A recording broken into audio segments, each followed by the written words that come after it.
Main road থেকে ঠেলতে ঠেলতে একটা সিএনজি ওয়ার্কশপে নিয়ে আসলাম। তো যেহেতু ক্লাসের তার এখান থেকে ছিঁড়ে গেছে, এই যে দেখেন ক্লাসের তার ছিঁড়ে গেছে।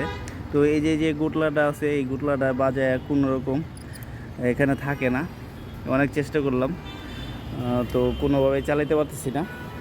তো এই সকালবেলা সবাই ঘুমায় আছে, দেখতে পাচ্ছেন একটা গ্যারেজও খোলা নাই। তো এই যে অফিস টাইম, মনে করেন 1 ঘন্টা আমার লেট হয়ে গেল এই সকাল সকাল নতুন বাইকে ক্লাসে তার ছিঁড়ে। তো কি বলবো, আর কি কোনো ভাষা নাই। তো কপাল খারাপ হলে যা হয়। ভাই, আপনি এখানকার?